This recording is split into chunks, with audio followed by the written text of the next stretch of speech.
doing. And I think this really ties into my next question for you. And you did touch on it. It's like, did your team ever understand, to your point around COVID, it's like, are you able, like, is Steve able to like get the kids if they're sick from school or, a doctor's appointment or whatever? Like, did your team or your leadership team ever understand that different dynamic that, like, sure, work is a priority. And I appreciate the fact that, like, when you're in work mode, the kids for the most part aren't like your top of mind, but like for those instances that you do need to leave work early or you can't make a meeting or stay late for whatever reason, like, did you ever get understanding from that?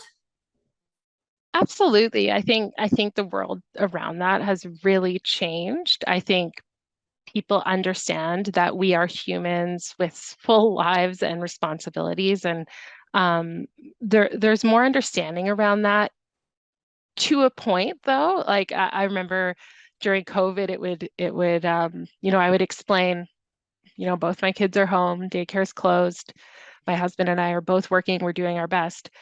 And leaders would say, of course, do what you can, but then in the same breath, you know, but we also need this by Friday and this by so Mm, so you kind of, it's not so much that, anyway, I've experienced judgment in that space, but there is still, the expectations. So I think the world is also shifting in that respect too. But um, something I've noticed is when male colleagues of mine, and again, this is a generalization, if their kids are home, they'll have their kids on their laps, bouncing them, showing them off. I don't see a lot of moms doing that, and I don't know if that's because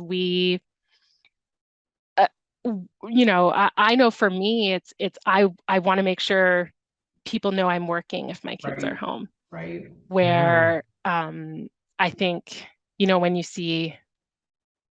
when I see anyway a male colleague with their kid, they're very proud and kind of, I don't know what that is. Again, probably something to unpack, Yeah. but it's interesting to me. I remember once I was actually talking to a leader at my company, and my son was on my bed outside of the frame, white sheets, and his nose Oh, started bleeding. oh no, oh no.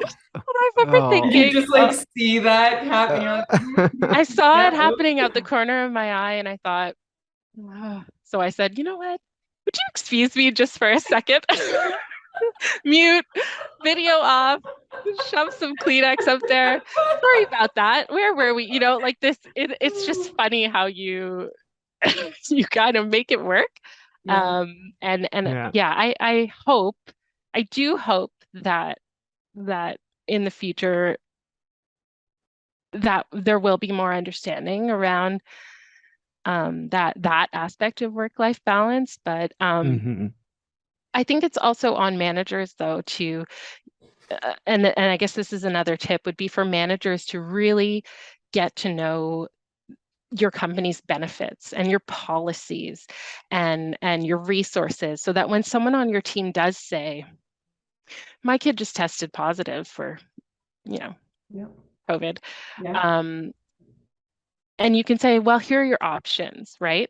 We have this leave program you can take. You don't have to use any of your vacation time. You can use personal days Hmm. to be home with your child. Or that sounds really stressful.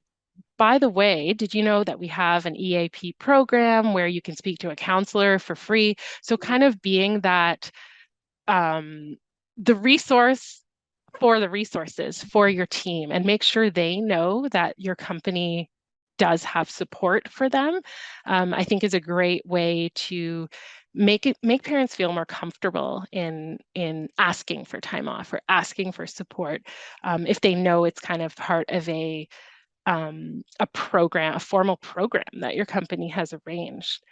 And I think it's on managers to know that. There's a lot of talk lately Hmm. too about women experiencing miscarriage and what kind of leave are they entitled to. And I think it's on managers to know the answer to that so they can bring that to their team in those really tough moments.